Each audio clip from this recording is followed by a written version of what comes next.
एक बार की बात है, किसी राज्य में भैरव नाम का एक राजा राज करता था। कुछ दिनों पहले ही राजा के घर पर एक खूबसूरत कन्या ने जन्म लिया था।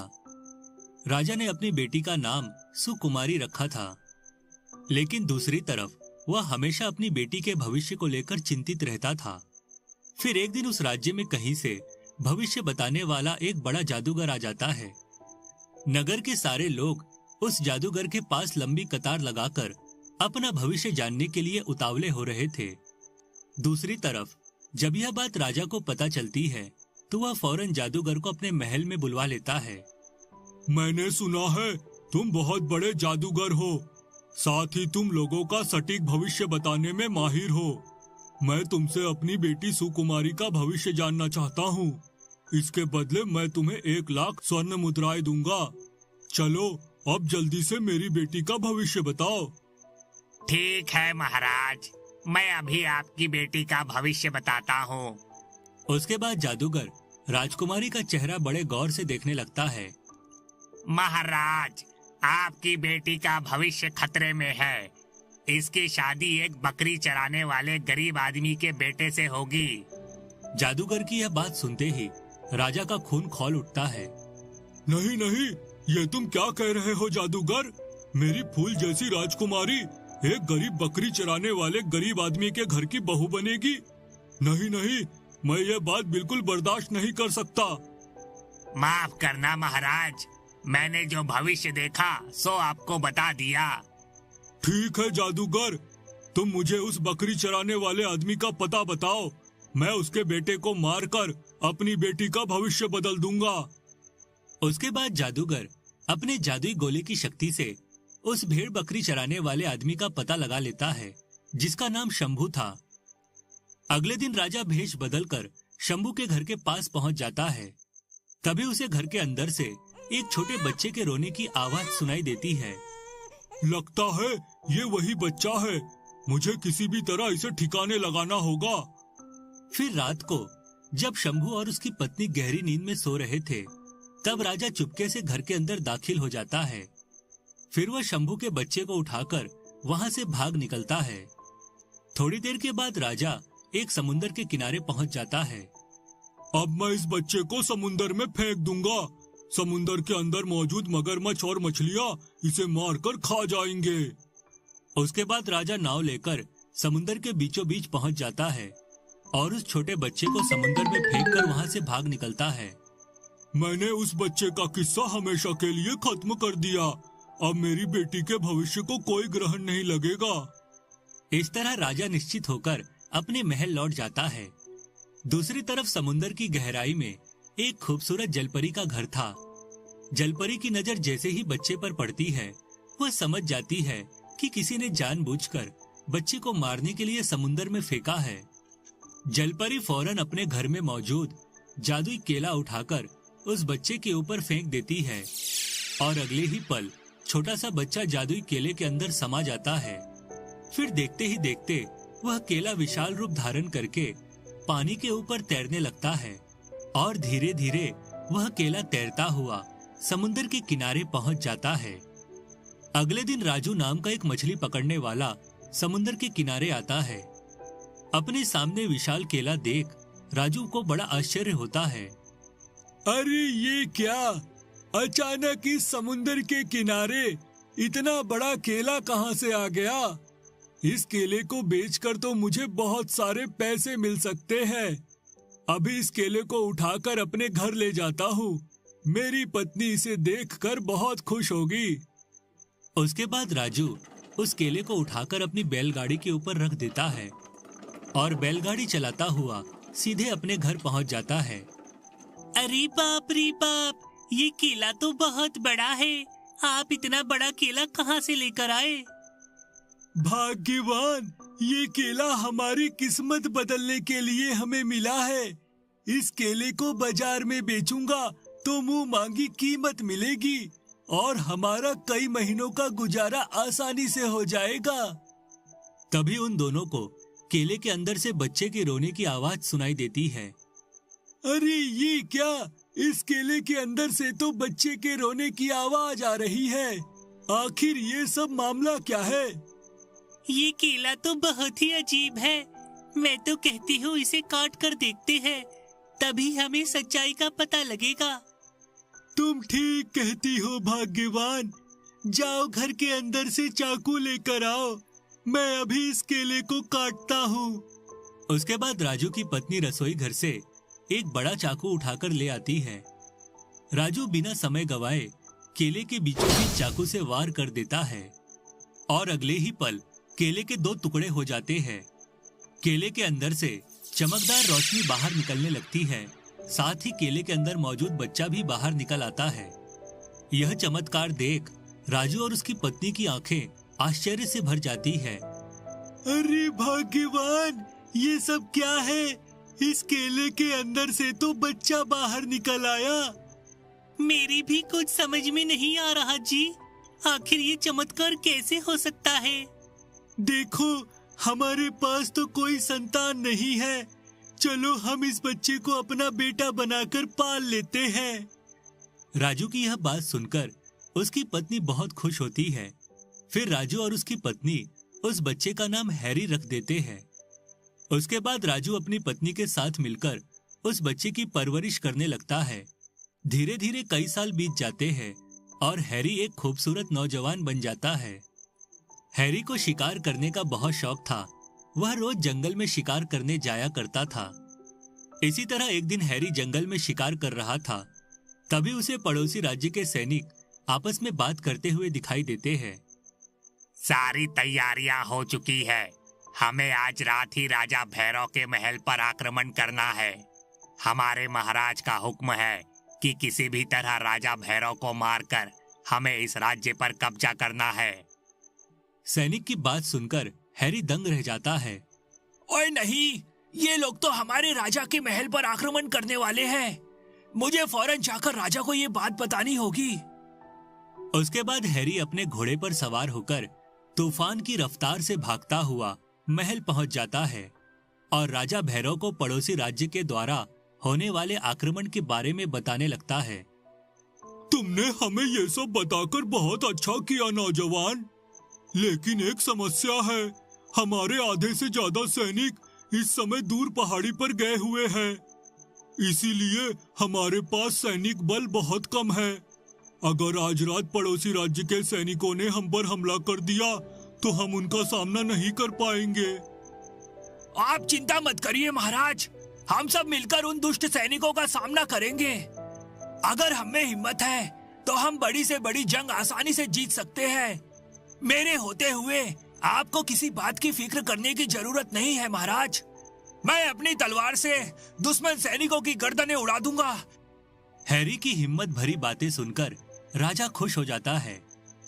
दूसरी तरफ राजकुमारी सुकन्या भी हैरी की बातों से बहुत प्रभावित होती है। फिर रात होते ही पड़ोसी राज्य के सैनिक महल पर आक्रमण कर देते हैं। अगर आप इस कहानी का अगला भाग देखना चाहते हैं तो हमें कमेंट करके जरूर बताएं। बहुत समय पहले किसी नदी के किनारे विलियम नाम का एक जादुई नौजवान रहता था। विलियम के पास तरह तरह की जादुई अंगूठियां थी। जब भी कोई मुसीबत में फंसता तो विलियम उसकी मदद के लिए फौरन पहुंच जाता था। उसी नदी से दूर रानीगंज नाम का एक खूबसूरत गांव था। एक दिन उस गांव में गिरधारी नाम का एक आदमी आता है। सुनो सुनो सुनो, सभी गांव वालों के लिए एक बहुत बड़ी खुशखबरी है।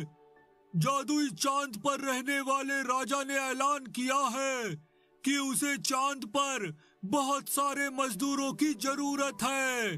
तुम में से जो भी जादुई चांद पर मजदूरी करना चाहता है वो यहाँ आकर अपना नाम लिखवा दे। अरे भाई, ये तुम क्या कह रहे हो? जादुई चांद पर मजदूरों की जरूरत है? तुम्हारी बातें तो बहुत ही अजीब है, मेरी कुछ समझ में नहीं आ रहा। अरे मैं बिल्कुल सच कह रहा हूँ। पृथ्वी से बहुत दूर आसमान में अलग अलग रंग के 4 चांद मौजूद है। वहाँ का राजा बहुत अमीर है। वह अपने लिए चांद पर एक नया महल बनवाना चाहता है, इसीलिए उसे बहुत सारे मजदूरों की जरूरत है।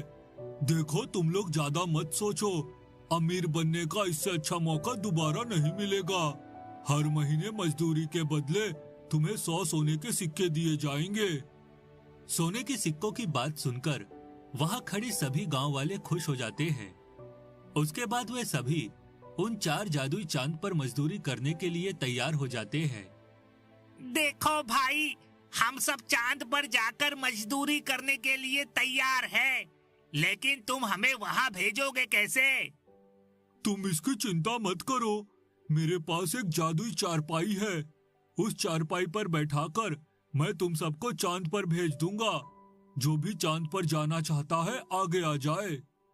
यह सुनकर 5 लोग फौरन आगे आ जाते हैं। गिरधारी उन 5 को जादुई चारपाई पर बैठा देता है। फिर अगले ही पल वह जादुई चारपाई उड़ती हुई आसमान में चली जाती है। अपने आप को हवा में उड़ता देख वे सभी लोग बहुत खुश होते हैं। थोड़ी देर के बाद उन सभी को 4 रंग के जादुई चांद आपस में जुड़े हुए दिखाई देते हैं। देखो भाइयों, लगता है ये वही जादुई 4 चांद है जिनके बारे में गिरधारी हमें बता रहा था। फिर वह चारपाई उन लोगों को लेकर चांद के ऊपर पहुंच जाती है। अरे वाह, मजा आ गया। ये चारों चांद तो बहुत ही खूबसूरत है और यहाँ चारों तरफ ढेर सारे सुंदर सुंदर घर बने हैं। लगता है यहाँ रहने वाले लोग बहुत अमीर हैं। हाँ भाई, तुमने बिल्कुल सही कहा। यहाँ काम करके हम लोग भी बहुत जल्द अमीर बन जाएंगे। लेकिन तभी अचानक उन घरों के अंदर से ढेर सारी चुड़ैल और भूत बाहर निकल आते हैं। यह देख वह सभी लोग घबरा जाते हैं। अरे मर गए रे, यहाँ तो भूत और चुड़ैल रहते हैं। उस गिरधारी ने हमारे साथ धोखा किया है। सब लोग भागो यहाँ से। फिर वे सभी लोग अपनी जान बचाने के लिए जादुई चारपाई की ओर भागने लगते हैं। लेकिन तभी सारी चुड़ैल एक साथ उन 5 पर हमला करके उन्हें जान से मार देती है। फिर वहां मौजूद सभी भूत और चुड़ैल उन 5 के शरीर का मांस खा जाते हैं। इस तरह देखते ही देखते गिरधारी गांव के बहुत सारे लोगों को उन 4 जादुई चांद पर भेजकर मरवा डालता है। लेकिन फिर एक दिन गोपाल नाम के एक आदमी को गिरधारी पर शक होता है। ये गिरधारी कई दिनों से हमारे गांव के लोगों को चांद पर भेज रहा है, लेकिन अभी तक चांद पर गए लोगों की कोई खबर नहीं आई। जरूर कुछ तो गड़बड़ है। मुझे लगता है ये गिरधारी लोगों को बेवकूफ बना रहा है। एक शाम गिरधारी चोरी छुपे जंगल की ओर जा रहा था। तभी गोपाल भी उसका पीछा करने लगता है। थोड़ी देर के बाद गिरधारी जंगल में मौजूद एक बड़े से पेड़ के पास जाकर रुक जाता है। ओए, आखिर ये गिरधारी इस तरह चोरी छुपे जंगल में क्यों आया है? तभी अचानक वहां तेज हवाएं चलने लगती है और आसमान से 2 भूत वहां प्रकट हो जाते हैं। हम तुम्हारे काम से बहुत खुश है गिरधारी। तुम रोज इसी तरह लोगों को बेवकूफ बनाकर हमारे जादुई चांद पर भेजना जारी रखो, ताकि हमें रोज ढेर सारे इंसानों का ताजा मांस खाने को मिले। ये लो, ये रहा तुम्हारा इनाम। इतना कहकर वह भूत सोने के सिक्कों से भरी एक थैली गिरधारी को दे देता है। हाँ हाँ भूत जी, आप फिक्र मत करिए। मैं और भी बहुत सारे लोगों को शिकार बनाकर आप लोगों के पास भेजूंगा। बस आप लोग इसी तरह मुझे सोने के सिक्के देते रहिए। उसके बाद वे दोनों भूत आसमान में उड़ते हुए गायब हो जाते हैं।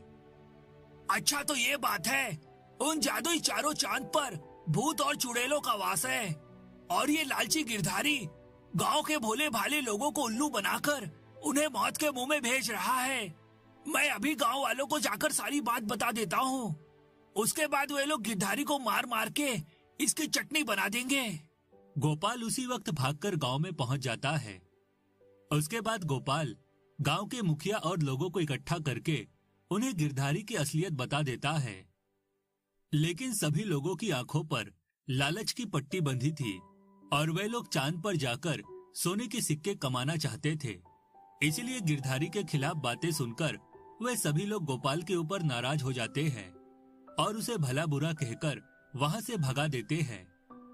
और सभी गांव वाले लालच में पूरी तरह अंधे हो चुके हैं, लेकिन मैं इस तरह उन्हें मौत के मुंह में जाते नहीं देख सकता। मुझे अपने गांव वालों को बचाने के लिए कुछ न कुछ करना ही होगा। तभी गोपाल को याद आता है कि नदी के किनारे विलियम नाम का एक जादुई नौजवान रहता है जो हमेशा मुसीबत में फंसे लोगों की मदद करता है। गोपाल फौरन विलियम के पास पहुंच जाता है और उसे उस धोखेबाज गिरधारी और उन चारों जादुई चांद के ऊपर रहने वाले भूत चुड़ैलों के बारे में सब बता देता है। हमारे गांव वालों को बचा लो विलियम, वरना एक एक करके सभी गांव वाले मारे जाएंगे। अच्छा हुआ तुमने मुझे इस बात की खबर दे दी।